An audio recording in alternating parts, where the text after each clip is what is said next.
Hey, how's it going? So I'm out and about today. I'm in Cheltenham today to visit True Tone Music. Now, True Tone Music, they are an independent music shop that is awesome. I spotted them a little while ago and they very kindly, Tom, the guy who runs it, very kindly has allowed me to come and have a bit of a chat and a catch up and scope what it's about. So come along with me. I'm walking along a really pretty street here. Look at this. I'm going to try and flip this camera if I can. Look at this. Beautiful. Beautiful, beautiful street. And that church is actually a Zizi's restaurant. So if you want a bit of Italian food with a bit of a Jesus-y vibe, that's the place to go to. It is actually lush in there. Anyway, enough about Italian food. Let's check out some guitars. Come on. Welcome to Cheltenham. Here we go. Cheltenham is set in the southwest of the UK in Gloucestershire. It's a great little town. There's lots going on, particularly when it comes to music. And as you'll see from today's video, True Tone is having a significant role within that music scene. The street that I'm walking along here holds markets throughout the year, which I attended, and I noticed True Tone because of attending that. You know, there was music, there was stores, there were some fantastic things on show, but True Tone opened up their doors, and I popped in and I thought, you know what, this is an awesome music shop. I'd love to scope it out a bit more. And I reached out to Tom, and he very kindly agreed to spend a bit of time chatting about what it's like essentially running an independent guitar business. We all know some of the big guitar shop closures in 2025, but True Tone is really becoming a community hub, and I think that's a big part of its success. So guys, stick around. We're going to scope out True Tone. We're going to look at some awesome guitars. We're going to chat with Tom, and we're going to get a vibe for a really awesome independent music shop. Let's check out True Tone Music. Come on. Okay, I am with Tom from True Tone Music, who has very kindly agreed to catch up with me on his day off as well. Yeah. And I just thought it'd be really useful to hear from yourself, Tom, about what it's like kind of setting up an independent guitar business. You know, the climate's pretty tough, but you guys seem to be doing awesome. It's going well. And I just wondered if we could just talk about a bit of the history about how True Tone got started, what got you into the kind of guitar world, really. Yeah, well, I mean, I've always been very into guitars and sort of buying and selling and stuff like that, and it was always a bit of a long-lasting dream. And I wasn't very happy with my last job, so I got to a point where I took the leap and started off here, and it's been pretty good going ever since. Yeah. So what year did True Tone open? So True Tone Music's opened in December 2022, about a week before Christmas, which wasn't by design. It was a very long-winded contract process. I wanted to be here for the markets that happened in November, but unfortunately it was a bit late on. So yeah, a week before Christmas in 22, I opened up, and then obviously closed a few days over Christmas, and then started properly January. Yeah. So kicked in proper early 23. Yeah. Awesome. I'd say January 1st, 23 was probably when it really properly started. Yeah. How long was it been in your head then that this is something you wanted to pursue? I think probably going back sort of like 4 or 5 years before that, it was always something on my mind, which I wanted to do. I did a bit of teaching and stuff like that, and I also just sort of bought and sold stuff online, just as a little side project. So yeah, taking it to the next level was really really good. True Tone, it's, you know, was it always this format? Was it kind of expanded? This room here has always been this format. I had probably about 10 guitars on the back wall there, a couple in the window. Always had my desk over here. Yeah. The back room wasn't open at all when I first started, so that was just storage for probably the first sort of 7-8 months, and then it got to a point where this room was running out of space, so I opened up that room, and now both rooms are running out of space. And they're pretty around. Yeah, we are literally surrounded, which is awesome. Awesome to see. Correct me if I'm wrong. Are you fully independent? This is fully me. I'm the only one that works here. I take on work experience kids every now and then. I've got my niece helping me out for a day a week through the summer, which is great. Nice. She's really getting into it as well. Yeah, that's all it's been. I'd like to obviously expand it a little bit. I don't want it to go crazy. I'm not bothered about franchising or anything like that. I want it to be a community hub. If I could open another one like somewhere in Gloucester or somewhere else, that would be great. But as it stands, I'm doing what I need to do. And I'm really enjoying doing it. So yeah, that's awesome. No, that's awesome to hear. And in terms of your approach to selling guitars, equipment, what have we got in here? Have we got new stuff? We got pre-owned. What's the makeup of what's in store? Probably about 80% pre-owned. I mean, obviously we spoke about PMT and GAC and stuff like that. The way they set up is completely different to what I'm set up to do. Yeah. They are stocking your Fenders, your Gibsons, your Martins. That's great, and it would be great to have like all those sort of guitars in. But the way that they deal with their dealer network, it's really not that process to the dealer, and then you're competing with online, and it's just not sustainable for a place of my size, and like the amount I'd have to put into it and stuff like that just isn't viable. So focusing on secondhand means I can pick up Fenders, pick up Gibsons, pick up Martins, or Taylors, all that sort of stuff. And also I can get all the different bits in as well. I can get like some unusual stuff, which I've seen. You mentioned your Instagram earlier. Yeah. There's some like really quirky things. There really is, awesome. And okay, I still have like some new ones like Tanglewood and Vintage. There's sort of like not lower end as such, but like sort of beginner to intermediate sort of levels. And I mean, quality for money on those is incredible. Absolutely. If you look at like a £600-700 Tanglewood, you put a Martin badge on top of that, you're going to double the price. It's just the way it works. So you do offer setups? I do, I do general setup work. I do electrical work, hardware replacement, or just a straightforward restring. Or even if you just want the guitar tuned up, I won't charge for that. Those are anything you need. Are you happy to kind of talk about some of the challenges you faced? I mean, challenges. It's in running a small business. It's obviously a lot of tax, a lot of invoices that you have to keep on top of. That was kind of the first couple of years. I'm feeling a bit more in control. I was just thinking, because you're not too long after the pandemic. Things like that. I don't know if that impacted you at all. I think I started off in a bad time. So it's only going to get better, really. I mean, it was probably an interesting time to try and start a new business. But I think the way that I set it out, and I was very stringent on sort of what I need to make on each thing.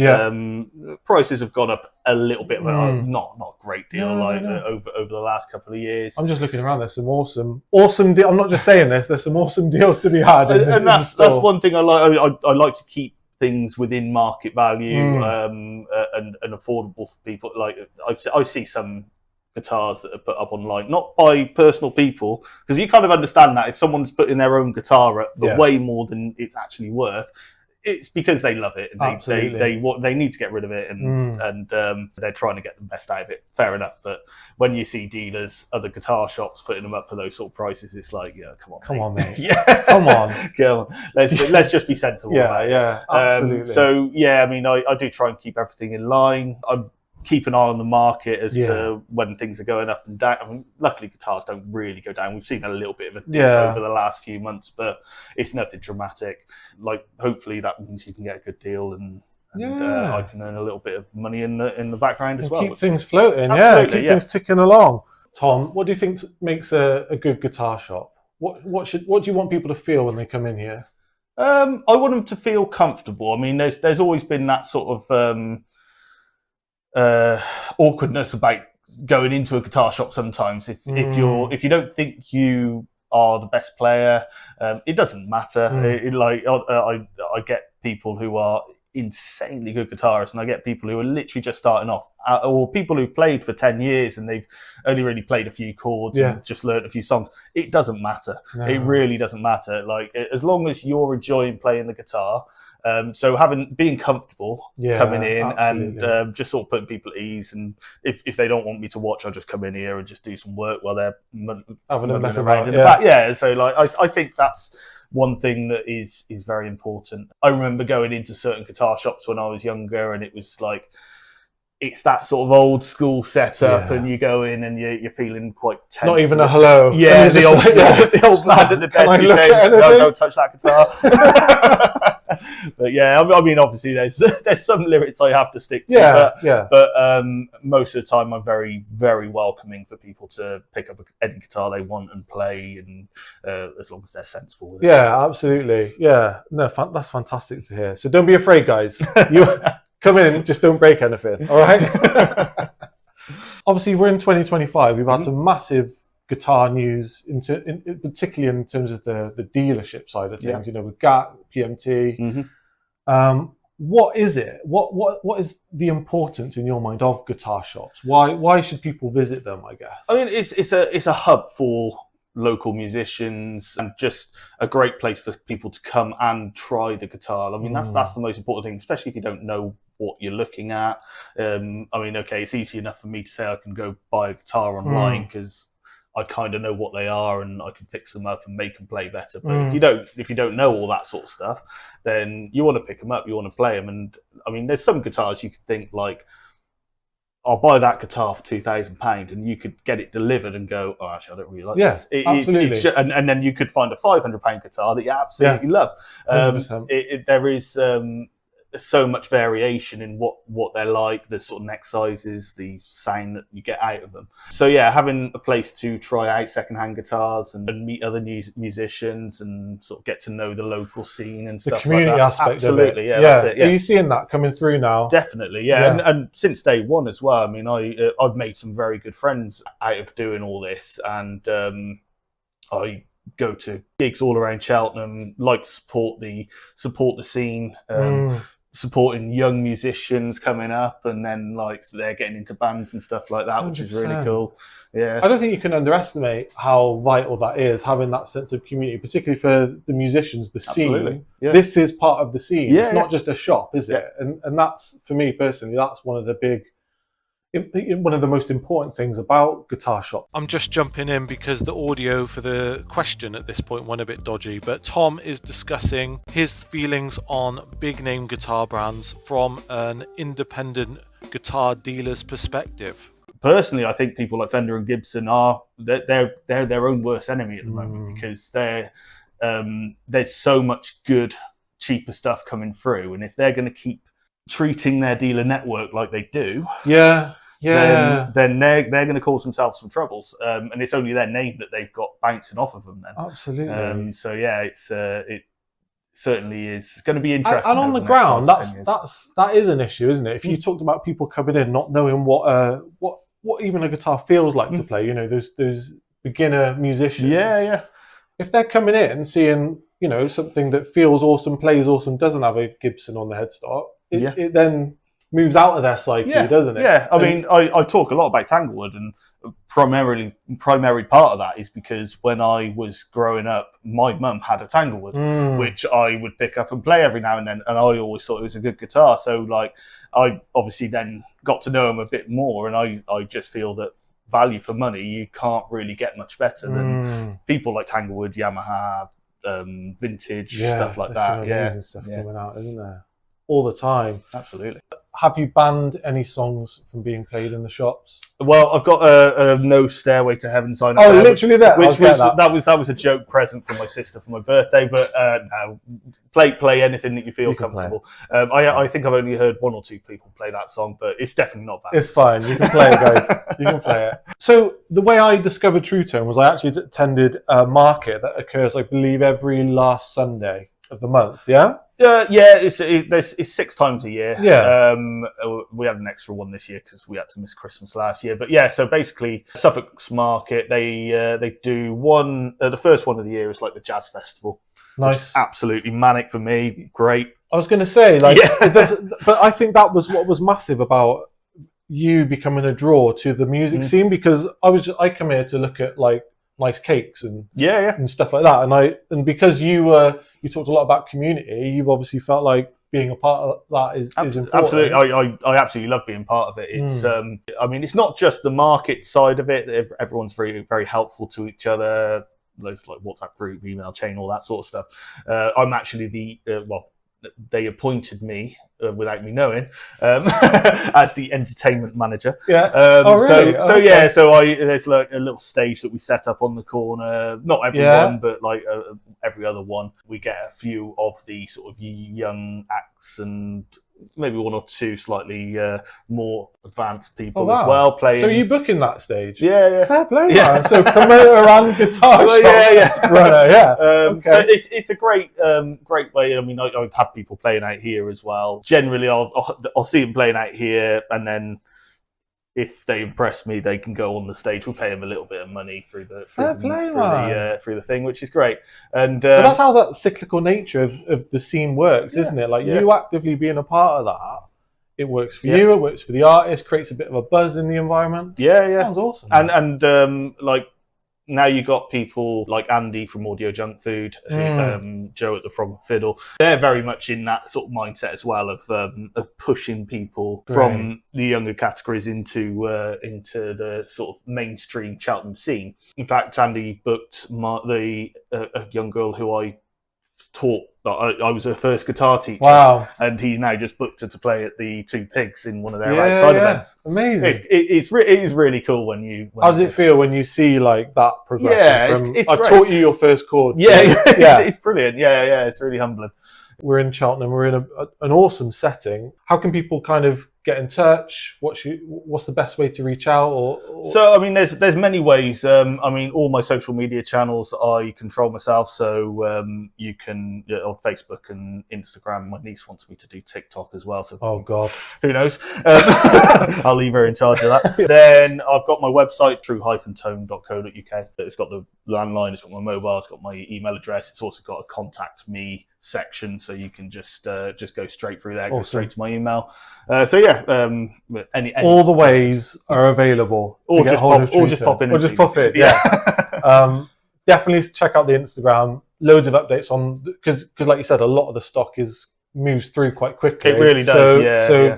If you're interested, definitely check out the Instagram because you're really good at updating. I follow it myself. Yeah, I'm not the best at updating my website. I do try my best. But yeah, the Instagram, any new stuff, interesting stuff that comes in, that generally goes on there first of all. Tom has very kindly said he'd show us some of his favourite guitars, but we'll do a bit of a tour anyway and see what's there. But yeah, thank you so much, Tom, for today, mate. Is there anything else you want to share? Or... No, that's great. We're good. We're good. Thank you, mate. Let's have a look around.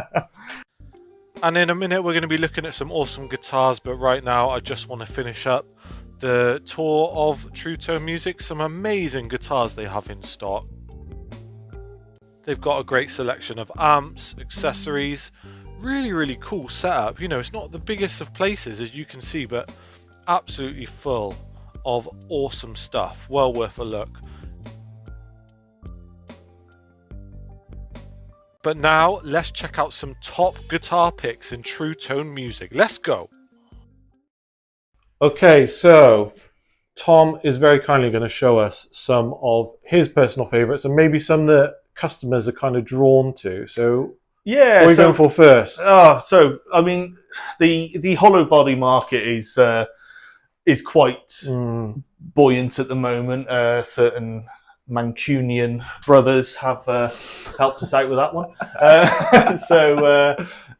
Yeah, I mean, there's a couple of nice that guild. It's beautiful, isn't it? Yeah, it's a Starfire, one of their sort of starter ones, but it's really, well, I wouldn't say starter. It's one of their entry level models. But it's a really nice guitar. I'd say the one that probably gets the most attention in the shop is this one here. Yeah, to be fair, my eye was drawn pretty early on. Yeah. So what have we got here? So it's a Burns Flight. It's a reissue from the early 2000s, and it's I mean it's kind of a take on a Flying V, but without the actual V bit. What is it? It's like is it bent round?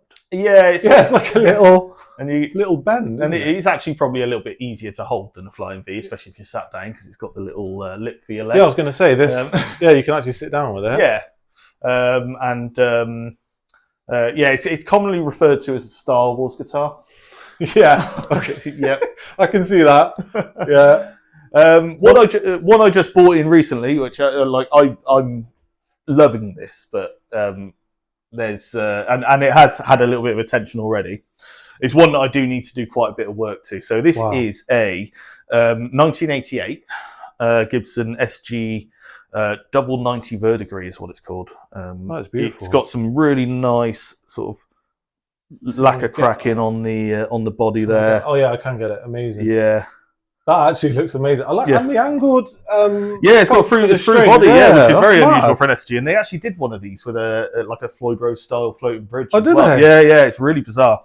I looked at it and I thought it was like crazy modification, but no, this was all standard. The pickup, the humbucker, it had a sticker on it. Yeah, I need to try and get rid of that. The electrics are not in good shape.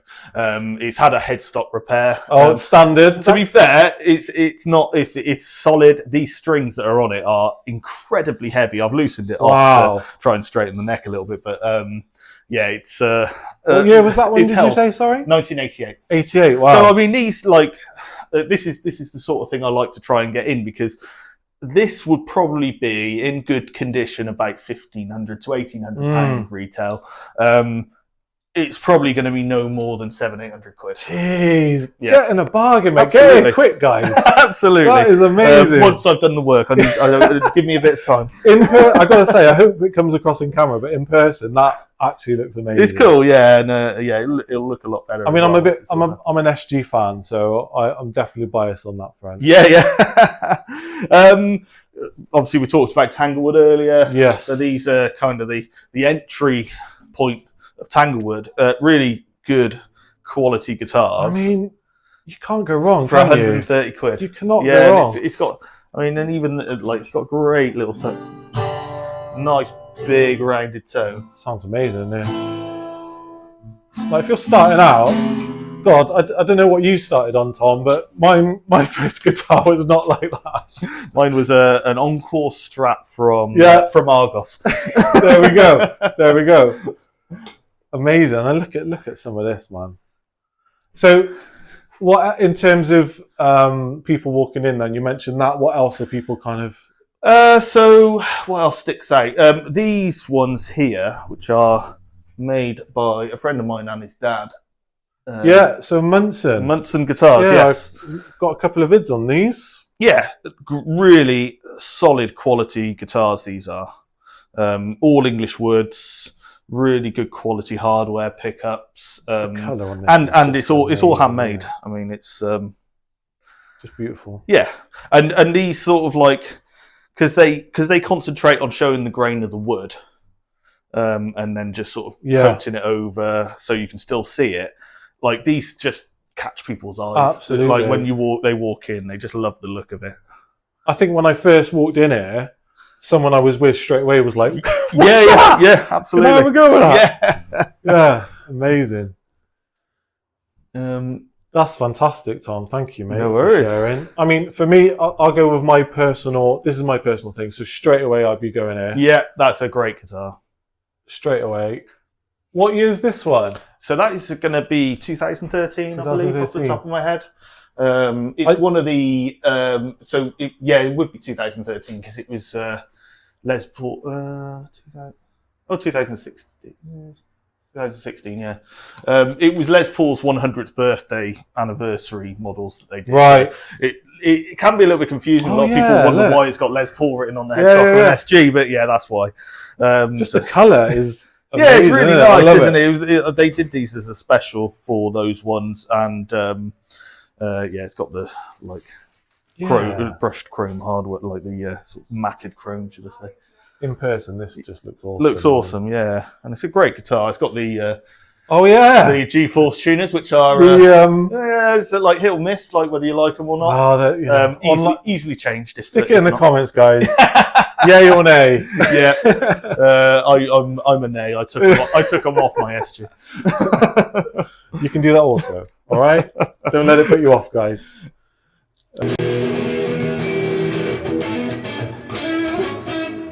So I'm going to give this little Ibanez a go. Tom has very kindly let me have a go on this thing. I've never played this before.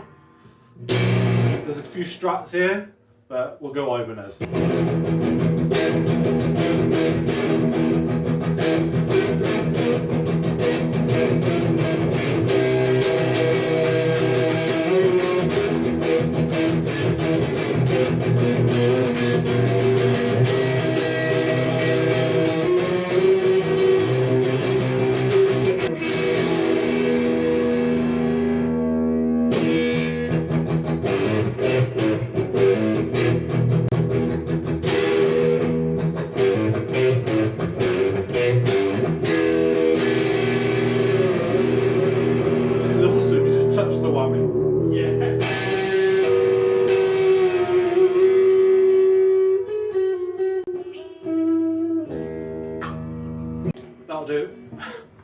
one. So that wraps up my visit to True Tone Music in Cheltenham. First of all, a massive thank you to Tom for allowing me to come over, scope out his shop, hear his story of the origins of True Tones and some of the amazing work he's done since opening in 2022. And like we heard, not only is he running an awesome guitar business, he's really tapping into that local music scene, which is amazing to hear. So guys, I'd encourage you to check out True Tone Music, have a look at their website, go in person if you're able to, and support your local shops, man, because places like this are vital, aren't they, to your local music community. And guys, if you enjoyed this video, please like, subscribe, follow the channel. If you love music, guitars, anything music related, I really appreciate your input. And once again, a massive thanks to Tom for letting me pop around, and big up True Tone Music.